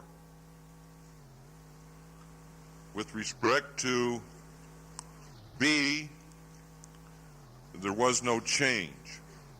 Now, the word shall has been bounced around and off me for the last several hours. The word shall to me means must. It is mandatory. If the voting representative disregards the instruction, it was my legal opinion that it would be proper for someone to challenge that action, and that challenge could be taken to the Department of Labor, and it might very well result in the decision being overturned by the Department of Labor because there was a violation of the Constitution. I am not saying there might be a challenge. I am not saying that someone will go to the Department of Labor. I am simply saying that if there is a violation of your Constitution, it will permit a challenge to be filed if someone sees fit to so file it.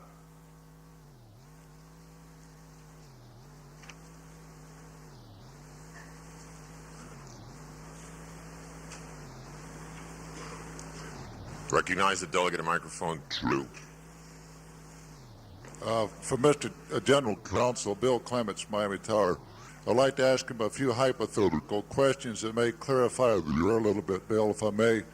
All right, Bill. If they have a candidate A, B, and C running, and the representatives from Podunk tell them to cast their 32 votes for candidate C, and candidate C is defeated in the first round, then the voting representative is free to cast those 32 remaining votes for either candidate A or B at his discretion if he has received no further direction from that facility. Is that a true statement? Yes, it is. As I'll read the sentence.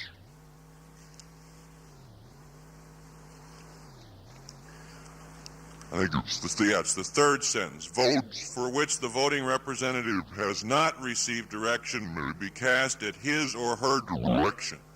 In other words, it's my understanding of the Constitution Committee's intent that if, because of circumstances intervening between the instruction and the convention, those circumstances should change, then the voting representative would be free at his discretion to make a decision on what to do with those particular votes. In the case that you gave, if she withdrew, then the voting representative, unless otherwise instructed, would be free to vote his or her discretion. Two more hypotheticals.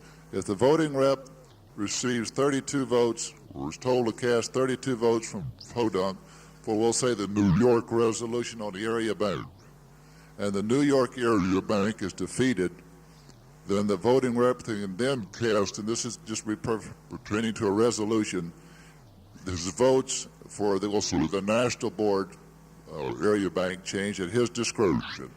This is pertaining to a resolution. Yes, I would so interpret the same language, because there again, you had not received any instruction in the event of the circumstantial change. Where the circumstances changed, namely the New York resolution, being defeated, he would then be free to vote his or her discretion because of the change in circumstances. Now the last one. Podunk Tower is too to vote for a specific resolution, we'll say the New York Area Bank. And it is then modified.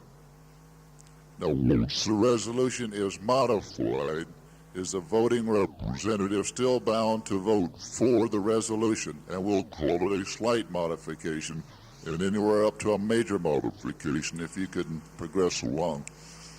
Bill, I think there you have to exercise good common sense. I think we get into questions of whether it is a modification which changes the sense of the resolution away from what the membership understood it at the time that they instructed the delegate.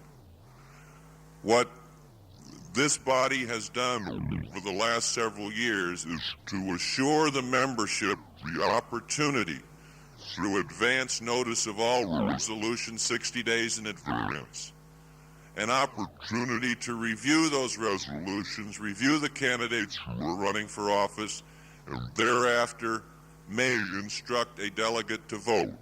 Now, obviously, the membership knows that because of debate and other changes in circumstances, that things may not be the same when you get here as they might have been then. Now, in a situation, Bill, that you've described where there is a slight modification, I would assume that the voting representative there would still consider himself bound by the instruction. Whereas if there were a substantial change, I believe it would be a change in the circumstances and then would leave him free to vote his or her discretion. Thank you. Chair recognizes the delegate at microphone 3. Mr. Chairman, Richard Schultz, Chicago Terminal, voting rep. I rise to speak against the amendment to Article 9. I believe we're opening Pandora's box on this one. As we all know in this organization, if it can be done, it will be. And I can think of one hypothetical situation that I would like to relay to you. If a voting rep was mandated to vote for a regional vice president, and just before the votes were to be cast, he took a straw poll, and that straw poll indicated his candidate was going to lose. He could intentionally reverse his vote, go back to his facility, ask for one of his members to appeal that decision, and 6 months later we'll be conducting that election again.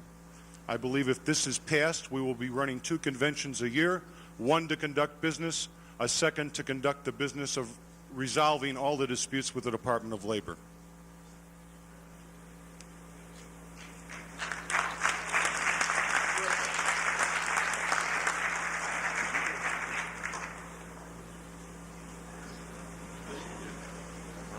What, Tom? We didn't vote.